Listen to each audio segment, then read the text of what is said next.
Jadi saya akan bercerita bagaimana awal mulanya terbentuknya grup rel disabilitas binaan Polres Purwokerto. Jadi berawal dari bagaimana saya berkegiatan ini bisa bermanfaat untuk orang lain. Kemudian kebetulan saya sebelum menjadi seorang anggota Polri menjadi seorang seniman rel. Nah, jadi awal-awalnya itu ya sekitar lebih 10-an kan. Karena apa? Sebagian itu mereka mungkin ada niat, ada ingin yang latihan, tetapi ketika ada orang baru, ketika mereka itu berkumpul dengan orang-orang luar atau orang mereka itu mikirnya gini, saya bisa apa sih ketika berkawan dengan ini dengan ini. Akhirnya mereka mikir betul mereka itu punya nyata, punya keinginan, saya ingin cari itu, tapi saya mencoba mendekat mereka, ayo ke latihan. Sudah saya siapkan semua alat yang tidak usah takut dengan alur dan walor yang datang sini itu.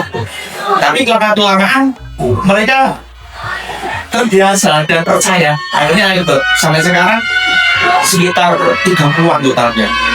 Untuk teknisnya memang harus perlu komunikatif yang sangat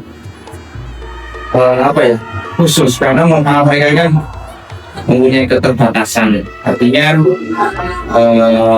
saya harus lebih pelan, lebih praktek dalam mengajari mereka, sehingga mereka sampai saat ini bisa. Jadi alhamdulillah sudah berjalan sekitar 3 tahun lebih saya mengajar di sini. Sampai sekarang seperti yang dengan saksikan tadi, mereka sudah insya Allah sudah bisa. Saya kasih motivasi dulu sebelum pelatihan. Jadi mereka lebih justru malah lebih semangat mereka dibandingkan saya ketika mau tandingan seperti itu. Jadi mereka sudah tertara semangat latihannya, sehingga saya juga harus benar-benar maksimal dalam mengajarinya berbagai teknis, berbagai cara supaya mereka bisa. Untuk teknisnya contohnya seperti ini, karena normal mereka kan disabilitas penglihatan ya, tangannya misalnya saya kenalkan awalnya kayak kemarin saya sebenarnya cuma punya bayangan dan apa seperti ini. Nanti saya katakan lagi ke kendang juga dia membayangkan mereka seperti itu. Saya pegangkan, kemudian terus saya kasih tahu teknisnya, cara mukulnya seperti ini, gak boleh untuk tak dari saya pegang taknya. Terus setelah itu mereka vokal, artinya hafal. Jadi memang di sini saya tanamkan karya garapan atau yang festival. Jadi mulai garapan konsep-konsep yang mulai silakan umumnya mulai intro, kemudian baru jadi kemudian terakhir data sampai endingnya itu sama dengan. Tapi di sisi lain juga kita kita ajarkan lagu-lagu kayak misalnya Tambah Hati, misalnya tangannya lagu-lagu Islam yang kembali, terus Pepiling, terus Hasbunallah dan sebagainya. Alhamdulillah sampai saat ini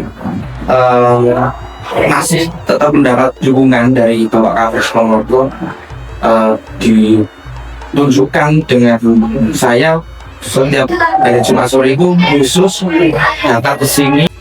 Kemudian juga diberikan fasilitas berupa gamelan, kemudian dada merah, serta peralatan beliau lainnya sudah boleh di sini.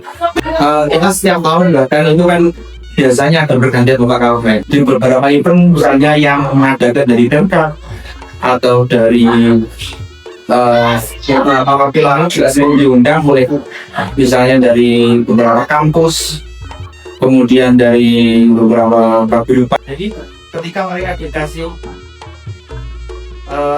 semacam manggung atau di fasilitas ekonomi, kepercayaan diri mereka itu akan meningkat.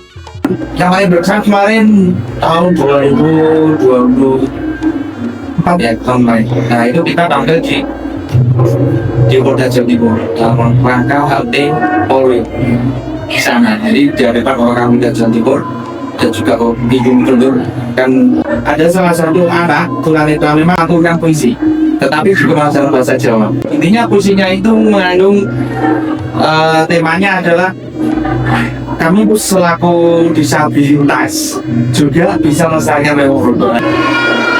saya bersama teman-teman, utamanya teman-teman seniman Reo, kemudian secara umum masyarakat Ponorogo, kita melihat mereka itu juga bagian dari kita. Mereka itu juga berhak untuk memainkan sama seperti kita. Nah, ketika paling tidak kita harus merasa lebih bersyukur. Artinya mereka di kondisi seperti ini, mereka mau melestarikan Riau. Apalagi kita ini yang paling juga diberikan kesempurnaan, kita terus melestarikan. Siapapun yang ingin melestarikan dipersilakan. Bahkan bila perlu kalau kita punya kemampuan, kita ajarkan supaya mereka itu mau dan mampu.